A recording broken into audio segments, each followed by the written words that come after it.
Hey guys, welcome back to the garage. I hope everyone's had a great weekend, and I hope everyone's happy and healthy and all the stuff that goes along with that. Got to thinking the other day, I have not done a bench talk in quite a long while, mainly because I had not been doing any building. Life got in the way and things like that, but I have picked up some steam on some building, got a new project, brand new project. I'm excited about it. I wanted to share it with you guys. So we'll get into that here in a little bit. But first, as always, on my bench talks, I like to include a classic kit of some type.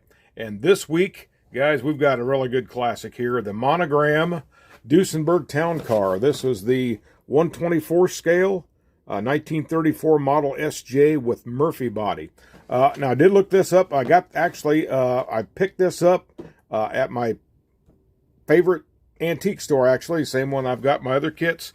I was up at one point in time, and I looked at this one, decided against it at the time, but we was back up another day, and I said, I'm just going to go ahead and snatch that one up.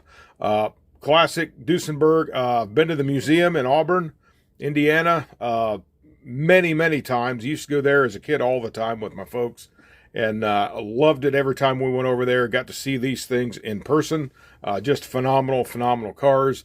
The thing about these are, this particular car here, if you was back in 1934, these things cost between $10,000 and $20,000 brand new in 1934. So guys, that's like, I think I looked that up. That's like the equivalent of about $350,000 today. So it'd be almost like, basically like buying a Rolls Royce today, and that might even be on the low end for some of them. I think some of them up around $500,000. But so just a very expensive, very elegant car, and very fast. They had some phenomenal numbers out of these things, believe it or not, as big as they were, straight 8 and whatnot. But I seen this one, guys. Had to get it, $20 on it. Could not pass that up.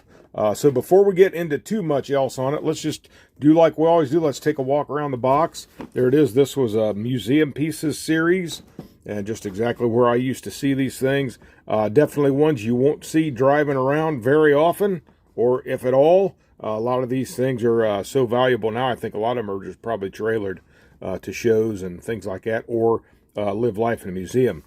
So let's take a walk around here. There's some side box art. That straight 8 supercharged engine there.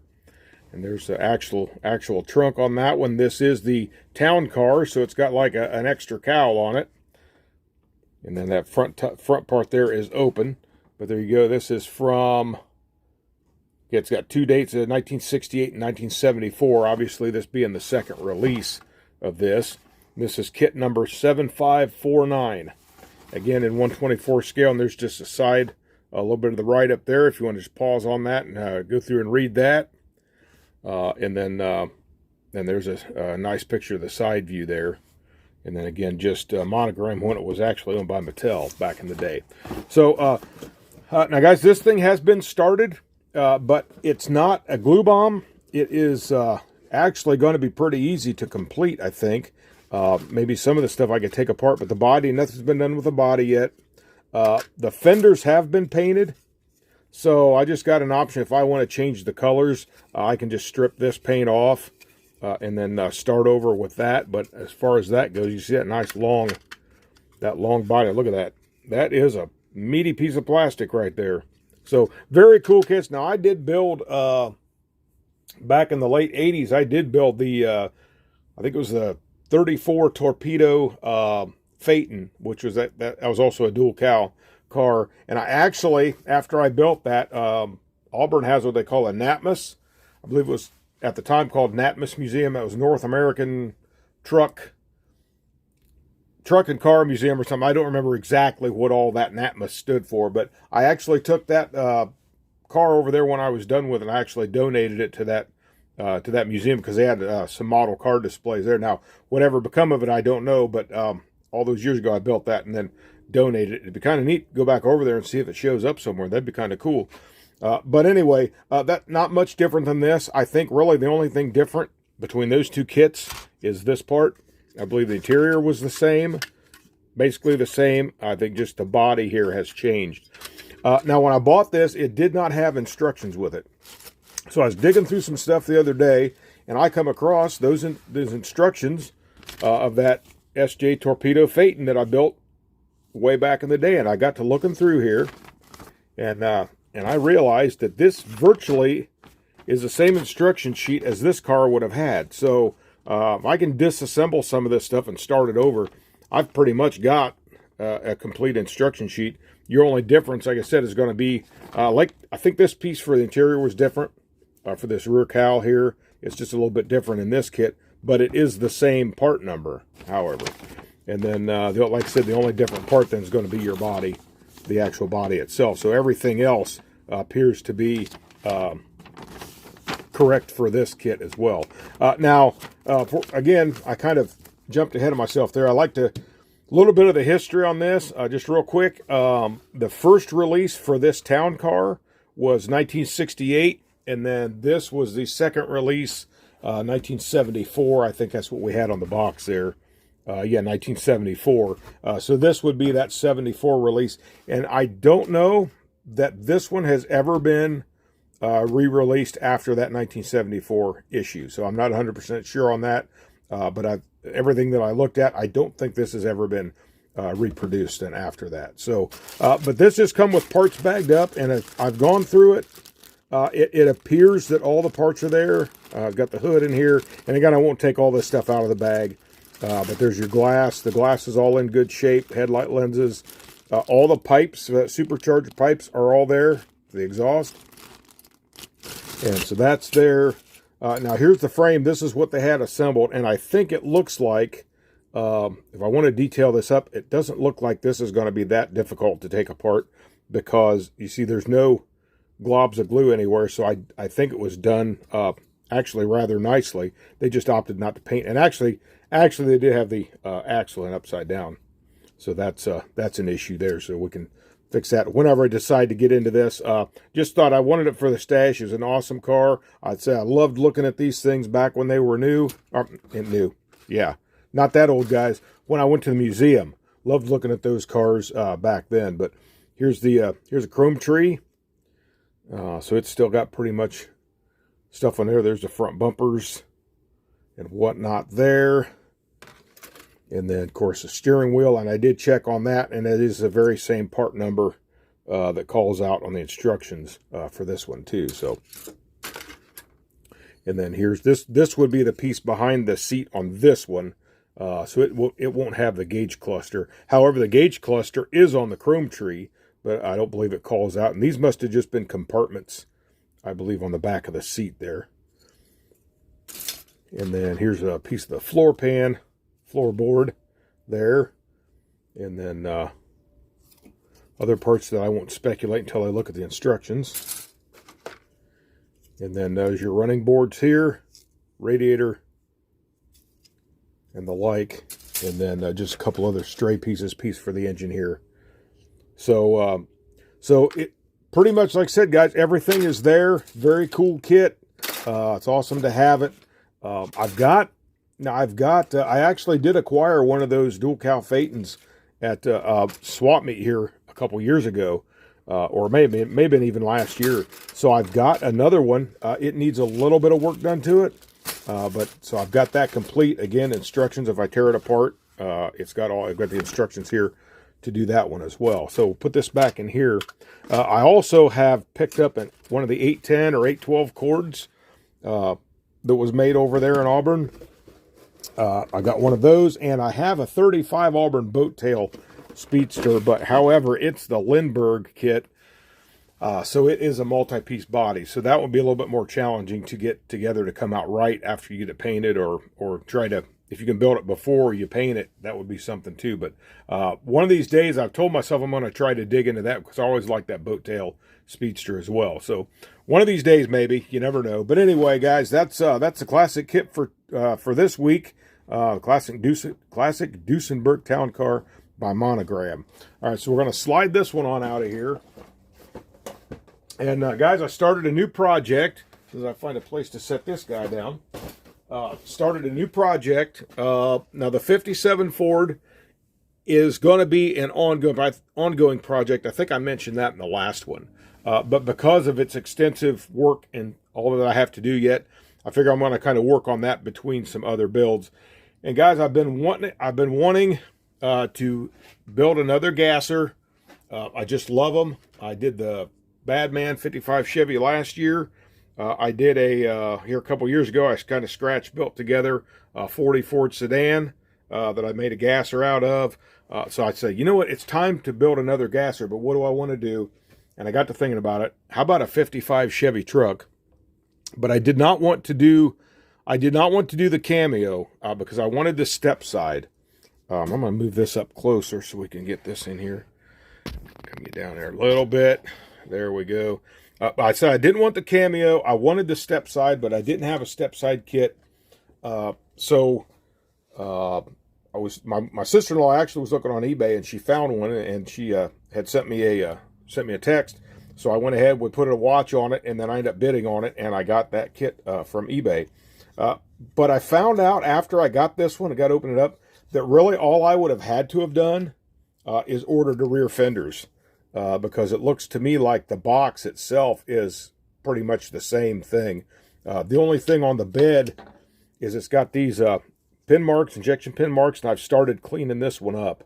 You got to take those off. So because on that Cameo, you wouldn't have to worry about that because that full side goes on the side of the bed. But this way we'll have this fender here, which gives us a step side right there. And I'm actually kind of wondering too, as I got to looking at some other pictures of the real thing, I'm kind of thinking maybe if this bedside isn't maybe just a little bit long for that. I could be wrong about that. Don't know those old trucks that well, but because it looked like the gap between the fender and the bed, maybe just a little bit long. But again, I could just be hallucinating altogether, and that might not even be the case at all. But it just looked like there was a shorter span from here to here on the real trucks. But anyway, got my step side. So I'm like, you know, it's time to get this gasser rolling. I'll show you guys what this thing looks like here. Just kind of mocked up. So we got that rake up in the front where we like it, very carefully without losing the body. So that's the look we're going for, guys, right there. I love that. That's just exactly what I wanted. Now, I have had some issues with this already. I did order a 3D printed front axle and springs and the like, and I did have some issues with it. And it's really my first time working with a 3D printed project, believe it or not. I know I'm way behind the times, guys, but that's just where it is. And I did a little bit of sanding because there's pins can go down in these spindles right here, and the pins weren't long enough to protrude through the bottom. So what I was going to do was, as they come through the bottom, I was going to just take maybe just a little bit of heat and press on that bottom of that pin so that could steer, because this was made to be a steerable unit, and then those pins wouldn't come out. Same way with the tie rod here, do the same thing. And as I was thinning out the spindle on this side, it actually, let's see right there, it actually broke at the top. So it's a little funky looking. And then I had a little bit of an issue where this thing was rocking, and it's sitting pretty sturdy now. This bench isn't perfectly straight, but I got it on a flat spot. So it's sitting pretty flat on all fours now. But what I'm going to do, and I mean, that's just a nice looking, got the holes in that axle, them springs, and it gets it right up there in the air just where I wanted it. But what I'm going to do with this, I've already started cleaning some lines off of here to clean that frame up. So I'm going to get all that cleaned up, and then I'm just going to spray the whole frame, front axle, everything all black, and then I'm going to come back in later and touch this up, maybe like do this in like a chrome silver, maybe for this axle. Losing focus here, sorry guys. Maybe like a chrome silver for the axle here. And then we'll just touch out other little details up in there. Went with some standard wheels on the back. And now these wheels here are from the 40 Willys, or 4041 Willys AMT kit. And actually, guys, I gotta step back here just a minute. I did actually have a video a while back where I was going to work on a project where I was going to take that Willys pickup and a 57 Chevy Bel Air and come up with a gasser out of that. But I was having some issues finding the right parts that I wanted to use for it, and then I got to thinking about this truck, and I'm like, man, I really want to do the truck project. So I actually took these from that Willys kit to put on the front. So we got the slots on the front, standard Steelies on the back, and then I got in my tire parts kit or pack, and I think we're going to go with these white wall slicks. Now this wheel will be a different color, so that'll really stand out against that. Pretty good. So, but there's the front axle. Doesn't look bad. Once I get it all painted and detailed up there a little bit, the little issues that I had with it should be kind of non-existent. Now, when I got this, it didn't seem like it didn't print down where you can see it again, the U-bolts on this side. But I think for what it is, I'm not worried about that. I got it together. It's setting pretty well the way I like it as far as that goes. I said again, just paint it as a unit and then pick out all the details. Now, drivetrain or engine, we're going with the 396 from the 67 Chevelle Pro Street Kit. And I haven't decided yet if we're going to go with this tunnel ram on it, like that, or if I'm going to try to go with some type of blower setup. If I go this route, I don't think I'll have to cut a hole in the hood because it's going to set down in there low enough. But if I do a blower and get that sticking up, I might have to cut a hole. I don't know. It might have enough clearance, so I won't have to put a hole in the hood. But and that's not it, guys, with this project, because this is going to be one whole project. I figure I got to have a gasser. He's got to get around to the track, and it's not going to be practical to drive down the interstate, so he's got to have something to either tow it or haul it on. And we're just going to go this route, guys. 72 C10 Racer's Wedge. We're going to go ahead and throw that thing together too as this whole project. So we have a gasser and then a hauler to haul that thing around. So sets on there pretty nice. Actually, we'll pull that wedge out real quick.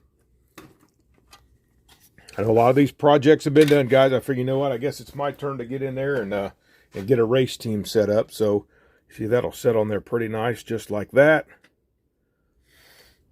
And then you have the cab in front of it like this. So, and then we'll just go ahead and throw that body on there, show you kind of what we're looking at. So man, is that just not cool or what, guys? Haven't really 100% decided on a color yet. I was looking on eBay, and there's some gasser decals on there, and one says the Hulk. So I thought that might look pretty good, and I'm kind of thinking, again, this is early stages, I'm kind of thinking of, and it's kind of a shame too, guys, because this is that really, really nice, very shiny. This actually would have been good for the Naked Models group build that we just come up off of. But I am going to go ahead and prime this and paint it. There are a lot of swirl marks in it. But I am thinking of doing some type of green, and then kind of maybe a matching green for the truck. But this one, I might actually do a patina on it. Not rust holes or anything, but just kind of give it that look of the thinner paint and things like that, the kind of like you see a lot of going on today. So, but anyway, that's where we're at, guys. I got a chance to do some work. Got this frame mocked up, and again, I'll pull the wheels off and everything and get all that cleaned up and primed and painted. I think I'm just going to do it a standard gloss black frame, and then, like I said, I'll pick out all of the details. We'll probably do I don't think I'm going to do a two-tone on the truck. I think I'm just going to do a solid color. I haven't decided exactly on the color. If I do the green, I'm not sure what shade or tone, but I'll dig through some of the stuff that I got and see what I come up with. So, guys, that's where we're at. I know we're at almost 19 minutes now, so I promised myself I wasn't going to take forever and keep you forever and just keep on yakking. So we're going to sit this guy in the background, pull this up. All right, guys, like I said, that's all I got for now. I know it's been a while, and it's kind of odd to have a bench talk on a weekend, but it just worked out that way. I apologize. I've missed the last 2 Saturdays for the spotlight, but again, life is still happening, things going on, but we're getting a spot now. It's starting to get warmer. Looks like we should be able to get it back out here to this bench and get a lot more building done for you. So, but anyway, that's all I've got for now, guys. So if you like this video, please give me a like, share, subscribe, and comment. Subscribers, thank you so much. I appreciate it. Anybody who wants a shop card, still got plenty of shop cards available. There's my email address, but it's also always in the description of the video and in the description of my channel itself too. So if you want a shop card, just drop me a line. We'll get one right out to you. So, all right, guys, till next time, this is Eric from Eric's Model Garage saying you guys have a great day. God bless you, and happy modeling.